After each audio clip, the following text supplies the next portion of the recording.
దేవుని పరిశుద్ధమైన నామమునకు మహిమ ఘనత ప్రభావములు కలుగునుగాక. దేవునికి స్తోత్రం. ప్రియమైన దేవుని బిడ్డలకు మన ప్రభువును ప్రియరక్షకుడైన యేసుక్రీస్తు వారి ప్రశస్తమైన నామమున మీ అందరికీ శుభాభివందనాలు తెలియజేస్తూ ఉన్నాను. ఈ శ్రేష్టమైన సమయంలో ప్రాముఖ్యమైన జీవిత గమనాన్ని కలిగి క్రీస్తు శిష్యులలో అదే రీతిగా అపోస్తలులు పడైన పేతురు గారి గురించి కొన్ని విషయాలను గమనిద్దాం. ఒక మనిషి జీవితంలో దేవుడు చేసే అసాధారణమైనటువంటి మార్పును మనం గమనిద్దాం. సీమోను ఒక సాధారణమైన మత్స్యకారుడు, కానీ యేసుక్రీస్తు వారి దగ్గరకు చేరినప్పుడు అదే సీమోను పేతురుగా మార్చబడ్డాడు. యోహాను సువార్త 1వ అధ్యాయము 42వ వచనంలో మనం గమనిస్తే, యేసునొద్దకు అతనిని తోడుకొని వచ్చాను. మెస్సియా అను మాటకు అభిషక్తుడు అని అర్థం. యేసు అతని వైపు చూచి, నీవు యోహాను కుమారుడవైన సీమోనువు, నీవు కేఫా అనబడదు అని చెప్పాను. కేఫా అను మాటకు రాయి అని అర్థం. కేఫా అనగా పేతురు అని కూడా అర్థమే. క్రీస్తు దగ్గరకు చేరక ముందు ఉన్న సీమోను క్రీస్తును చేరిన తర్వాత తన జీవిత గమనం మారినట్లుగా మనం గమనించగలుగుతాం. చూద్దాం. పరిశుద్ధ గ్రంథంలో మత్తయి సువార్త 16వ అధ్యాయము 13 నుండి 19 వరకు చదువుకుందాం. యేసు ఫిలిప్పుదైన కైసరే ప్రాంతంలోకి వచ్చి, మనుష్య కుమారుడెవడని జనులు చెప్పుకొనుచున్నారని తన శిష్యులను అడుగగా, వారు కొందరు బాప్తిస్మమిచ్చు యోహాననియు, కొందరు ఏలియా అనియు, కొందరు ఇర్మియా అనియు, లేక ప్రవక్తలలో ఒకడనియు చెప్పుకొనుచున్నారనిరి. అందుకాయన, మీరైతే నేను ఎవడనని చెప్పుకొనుచున్నారని వారిని అడిగాను. అందుకు సీమోను పేతురు, నీవు సజీవుడవగు దేవుని కుమారుడవైన క్రీస్తు అని చెప్పాను.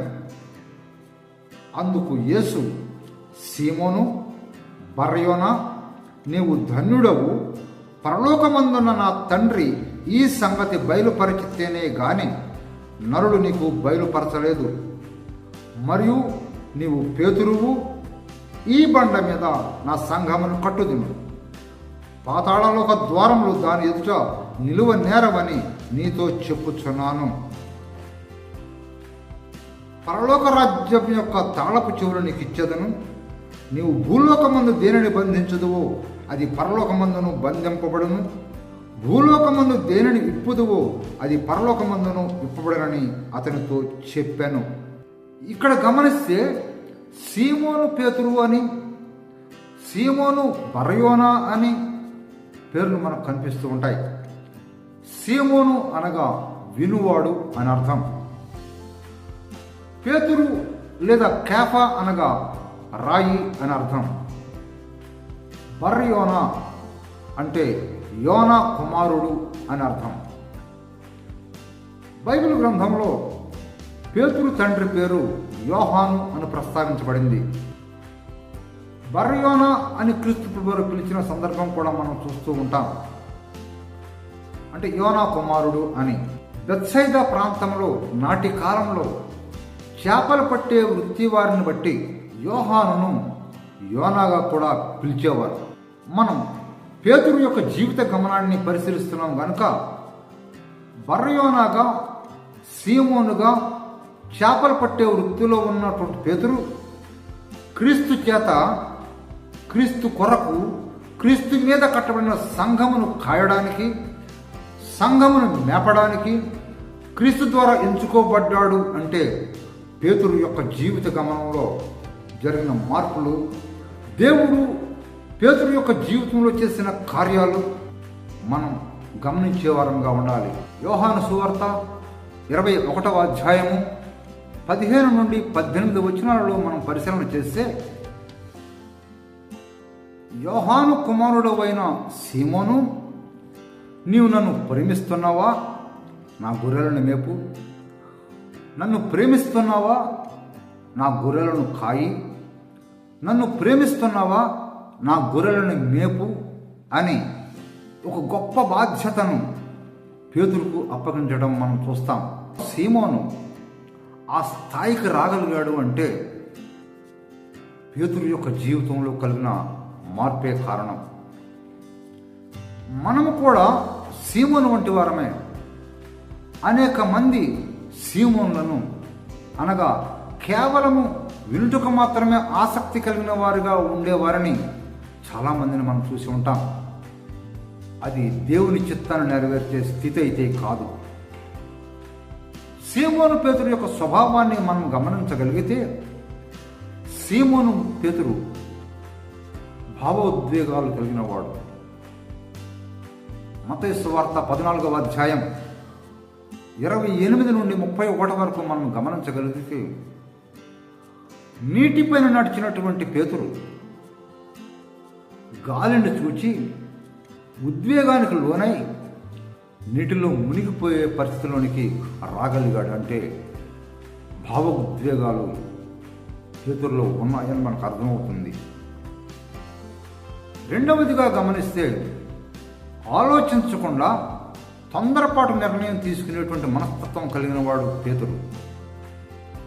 మత్తయి సువార్త 17వ అధ్యాయము 4వ వచనంలో మనం చూడగలిగితే రూపాంతర కొండ పైన యేసుక్రీస్తు ప్రభువుల వారు రూపాంతరం చెందిన సందర్భాలలో మోషే, ఏలియాలు క్రీస్తు ప్రభువుల వారిలో ఉండటం చూసి వారి ముగ్గురకు 3 పర్ణశాలలు కడతానని మాట్లాడినటువంటి వ్యక్తి ఈ పేతురు గారు.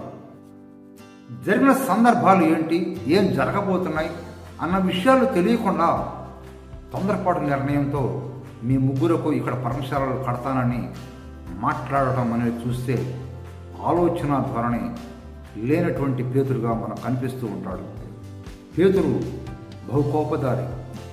గెత్సేమనే తోటలో క్రీస్తు ప్రభువుల వారిని సైనికులు బంధించినప్పుడు పేతురు గారు తన కత్తి తీసి మల్కు యొక్క చెవిని నరికిన సందర్భం మనం చూస్తూ ఉంటాం.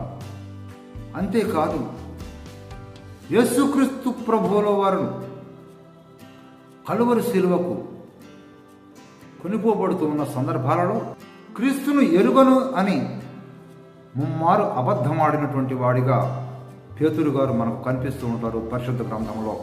మరి ప్రాముఖ్యతగా మనం గమనించగలిగినట్లయితే సులువుగా అపవాదికి చేరువయ్యే మనసు కలిగిన వాడు పేతురు. మన జీవితాలను పరిశీలించుకుంటే ఇలాంటి స్థితిలో నుండే మన జీవితాలు ఆరంభించబడతాయి. మనలో కూడా ఇలాంటి స్వభావాలుగా ఉన్నాయన్న విషయాన్ని మనల్ని మనం పరిశీలించుకుంటే తెలుస్తూ ఉంటుంది. భావోద్వేగాలకు మనము కూడా గురి అయ్యేటువంటి వరంగా ఉంటున్నాం. ఆలోచించకుండా అనేకమైన తొందర నిర్ణయాలు తీసుకునే స్వభావం కలిగిన వారమై ఉంటున్నాం. కోపాన్ని అదుపులో పెట్టుకోలేనటువంటి స్థితిగతుల్లో ఉంటున్నాం. అంతేకాదు అవసరాన్ని బట్టి భయానికి కలిగి భయపడేటువంటి వారంగా అబద్ధ సాక్ష్యాలు చెప్పేటువంటి స్థితిగతుల్లో మనం ఉండగలుగుతున్నాం. మరి ప్రాముఖ్యతగా అతి సులువుగా అపవాది చేతికి చిక్కేటువంటి వారంగా మనము ఉండిపోతూ ఉన్నాం. సీమోనులాగా క్రీస్తు దగ్గరకు వచ్చినప్పుడు సీమోను ఏ రీతిగా అయితే పేతురుగా మార్చబడ్డాడో దేవుడు మనలో ఉన్నటువంటి ఆ స్థితిని గుర్తించి మనలను కూడా ఒక స్థిరమైనటువంటి స్థానానికి తీసుకుని వెళతాడు అనడంలో ఎలాంటి సందేహము లేదు. ఎప్పుడైతే సీమోను క్రీస్తుకు చేరువయ్యాడో సీమోను నుండి కేఫాగా మార్చబడ్డాడు. కేఫా లేదా పేతురు అనగా రాయి అని అర్థం. అనగా కేవలము వినేవాడిగా మాత్రమే ఉండే స్థితి కాకుండా ఆ వినడంలో కూడా కొంత కఠినమైన స్థిరమైన మనసు కలిగినటువంటి స్థితి కలిగిన వాడిగా దేవుడు గుర్తించారు. కనుక సీమోనును పేతురుగా పిలిచారు, పేతురుగా స్థిరపరిచాడు.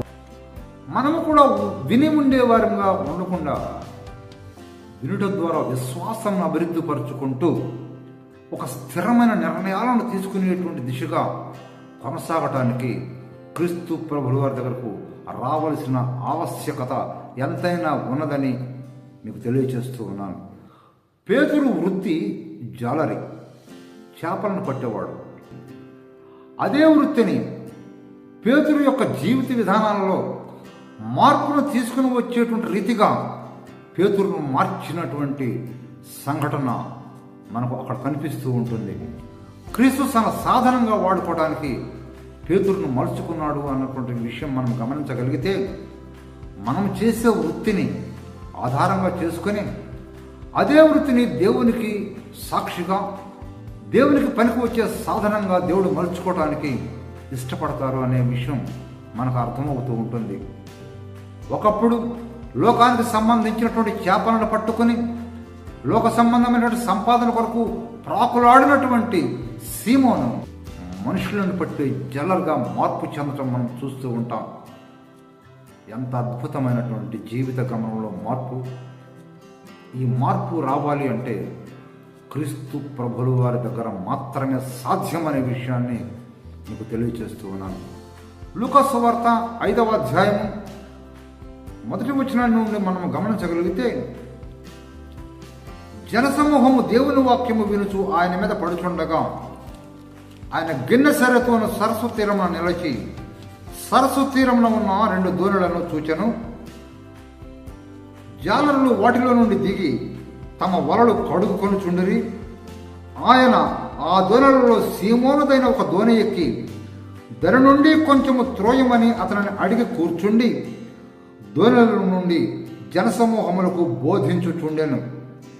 ఆయన బోధించుట చాలించిన తరువాత, నీవు దోణిను లోతునకు నడిపించి చేపలు పట్టుటకు మీ వలలు వేయడని సీమోనుతో చెప్పగా, సీమోను, ఏలినవాడా, రాత్రి అంతయు మేము ప్రయాసపడితిమి కానీ మాకేమీ దొరకలేదు.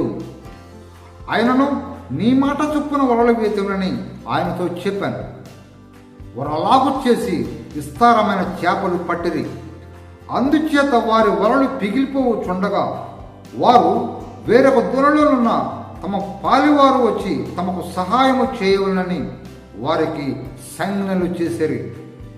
వారు వచ్చి 2 దోణులు మునుగునట్లు నింపిరి. సీమోను పేతురు అది చూచి యేసు మోకాళ్ళ ఎదుట సాగలపడి, ప్రభువా, నన్ను విడిచిపోము, నేను పాపాత్ముడనని చెప్పాను. ఇక్కడి వరకు చదవబడినటువంటి లేఖన భాగాన్ని మనం చూడగలిగినట్లయితే, దోణిలో ఉన్నటువంటి క్రీస్తు ప్రభువుల వారు చేపలు పట్టడానికి మీ వలలు వేయండి అని అడిగినప్పుడు, రాత్రంతా ప్రయాసపడ్డాము కానీ మాకేమీ దొరకలేదు. చేపలు పట్టడంలో నైపుణ్యత కలిగినటువంటి వారు మేమై ఉండి రాత్రంతా ప్రయాసపడినప్పటికీ కూడా మాకేమీ దొరకలేదు. అయినను క్రీస్తు మాటను కాదనలేనటువంటి స్థితిలోనికి వచ్చినటువంటి సీమోను, అయినను నీ మాట చొప్పున వలలు వేస్తామని వలలు వేశారు. విస్తారమైనటువంటి చేపలు పట్టారు. ఆ విస్తారమైనటువంటి చేపలు 2 దోణులు నిండిపోయేటట్లుగా వారు పట్టగలిగారు. చేపలు పట్టేంత వరకు సీమోనుగానే పరిశుద్ధాత్మ దేవుడు పరిచయం చేస్తూ ఉన్నారు. ఎప్పుడైతే చేపలు దొరికాయో, చేపలను వారు పట్టుకున్నారో, అక్కడ వ్రాయి ఉన్నటువంటి అద్భుతమైనటువంటి మాట ఏమిటంటే, సీమోను పేతురు అది చూచి, ఎప్పుడైతే చేపలను వారు చూశారో, దేవుని యొక్క కార్యాన్ని రుచి చూశాడో పేతురు, అప్పుడు పరిశుద్ధాత్మ దేవుడు వ్రాయించినటువంటి మాట సీమోను పేతురు అని. లోక సంబంధమైనటువంటి చేపలను పట్టుకునేటువంటి సీమోను దేవుని యొక్క గొప్ప కార్యాలను చూసి ఒక స్థిరమైనటువంటి నిర్ణయానికి రాగలిగినటువంటి స్థితిగతిలోనికి వచ్చినప్పుడు పరిశుద్ధాత్మ దేవుడు పేతురుగా పరిచయం చేస్తున్నాడు. సీమోను పేతురు అది చూచి యేసు మోకాళ్ళ ఎదుట సాగిలపడి, ప్రభువా, నన్ను విడిచిపోము, నేను పాపాత్ముడనని చెప్పాను. ఈ మార్పు మన జీవితంలో ఉంటుంది ప్రియమైనటువంటి వారలారా. వినేవారంగా ఉండే స్థితి నుండి ఒక స్థిరమైనటువంటి నిర్ణయం తీసుకునేటువంటి దశలోనికి దేవుడు మనల్ని నడిపించినప్పుడు కలిగేటువంటి గొప్ప మార్పు ఏంటో తెలుసా? పశ్చాత్తాపం. సీమోనుగా ఉన్నప్పుడు ఆ స్థాయిలు లేవు, కానీ సీమోను పేతురుగా మార్చబడినప్పుడు పశ్చాత్తాప హృదయం వచ్చింది. మనము కూడా పేతురులాగా మార్చబడితే మనలో పశ్చాత్తాపం అనేటువంటి దానికి అంకురార్పణ జరుగుతుందన్న విషయం ఈ లేఖనం ద్వారా మనం గమనించవలసిన వారమై ఉన్నాం. ప్రియమైన దేవుని బిడ్డలారా, లోక సంబంధమైన ఆశలు మనము తృప్తిపరచుకున్నట్లయితే అది వ్యర్థమన్న సంగతి దేవుడు మాకు జ్ఞాపకం చేస్తూనే ఉంటారు నిరంతరము కూడా. ఈ లోకములో ఉన్నదంతయు శరీరాశ, నేత్రాశ, జీవపు డంబములు అని పరిశుద్ధ గ్రంథం చాలా స్పష్టంగా తెలియజేస్తుంది. క్రీస్తు యొక్క చిత్తాన్ని నెరవేర్చడం, దేవుని యొక్క చిత్తాన్ని నెరవేర్చి దేవునికి సాక్షిగా జీవించడం ధన్యకరమైనటువంటి విషయం అని యేసుక్రీస్తు వారు తెలియజేస్తూ ఉన్నారు. అందుకే పేతురు నువ్వు ధన్యుడు అన్నాడు. ఆ ధన్యతను దయచేసేటువంటి ముందు సీమోనుగా ఉన్నాడు. ఆ ధన్యతను దయచేసినప్పుడు క్రీస్తు ప్రభువుల వారు పేతురు అని సంబోధించాడు. మన జీవితాలు సీమోను నుండి పేతురుగా మార్చబడాలి. చేపలను పట్టేంత వరకు సీమోనుగాను, క్రీస్తు యొక్క గొప్ప కార్యము చూసిన తర్వాత అదే సీమోను పేతురుగాను పరిశుద్ధాత్మ దేవుడు మనకు సూచన చేస్తూ పరిచయం చేస్తూ ఉన్నారు. లోక సంబంధమైన ఆశలు మనకు ధన్యకరమైనటువంటి స్థితిని దయచేయవు అని దేవుడు జ్ఞాపకం చేస్తూనే ఉన్నారు. కారణం, ఈ లోకంలో ఉన్నదంతయు శరీరాశ, నేత్రాశ, జీవపు డంబములు. ఇవి దేవుని వలన కలిగినటువంటివి కావు. అవి ధన్యకరమైనటువంటి స్థితిగతుల్లోనికి తీసుకుని వెళ్ళవు అన్నటువంటి విషయాన్ని దేవుడు ఈ కార్యాల ద్వారా జ్ఞాపకం చేస్తూ ఉన్నాడు. క్రీస్తు యొక్క అద్భుతమైన కార్యం చూసిన తర్వాత పేతురుగా సూచించబడి పశ్చాత్తాప్తుడై పాపాన్ని ఒప్పుకున్నటువంటి సందర్భం మనం చూస్తూ ఉంటాం. మనము కూడా మన జీవితాలలో సీమోను స్థాయి నుంచి పేతురు స్థాయి వరకు రాగలిగితే మనలో కలిగేది పశ్చాత్తాపం.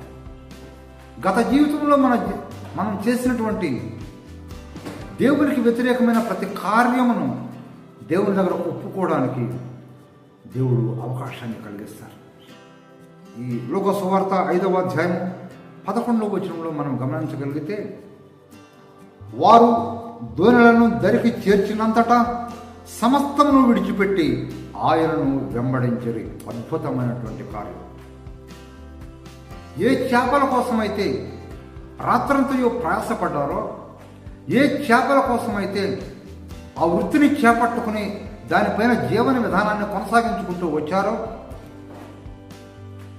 ఏ చేపల గురించి క్రీస్తు ప్రభువుల వారితో వెళ్ళి 2 దోణులు మునుగునట్లుగా చేపలను నింపారో, వాటిని పొందుకున్న తర్వాత ఆ చేపలు పేతురు గారికి అవసరం లేకపోయాయి. లోక సంబంధమైనటువంటి సంపాదన కంటే క్రీస్తుని వెంబడించడం శ్రేష్టమని భావించిన పేతురు గారు దరికి చేరినంతటా, ఆ దరికి చేరిన తరువాత సమస్తమును విడిచి దోణులను విడిచిపెట్టారు, చేపలను విడిచిపెట్టారు, క్రీస్తు ప్రభువుల వారిని వెంబడించడం ఆరంభించారు. మనలో ఈ మార్పులు జరిగితే మనము కూడా క్రీస్తుని వెంబడించే వారంగా ఉంటాం. ఒక సాధారణమైన మత్స్యకారుని యొక్క జీవిత విధానంలో, జీవిత గమనంలో జరిగిన మార్పులు ఒక్కొక్క స్థాయిని ఏ రీతిగా మార్చుకుంటూ దేవునికి ఇష్టమైన రీతిలోనికి నడిపిస్తుందో మనం చూడగలిగినట్లయితే మన జీవితాలు కూడా అదే రీతిగా మార్చబడతాయి. మత్తయి సువార్త 16వ అధ్యాయంలో 15-17 వచనాల్లోకి మనం వెళ్ళి గమనించగలిగితే, యేసుక్రీస్తు ద్వారా అడిగిన ప్రశ్నకు పేతురు గారి సమాధానం మనం చూస్తాం. అందుకు యేసు, నేనెవడనని మీరు అనుకుంటున్నారని అడిగినప్పుడు పేతురు గారు ఇచ్చిన సమాధానం, నీవు సజీవుడవగు దేవుని కుమారుడవైన క్రీస్తువు అని చెప్పాడు. ఎలా తెలిసింది పేతురు గారికి? బహుశా సీమోనుగా ఉంటే ఈ స్థితి తెలిసి ఉండేది కాదేమో.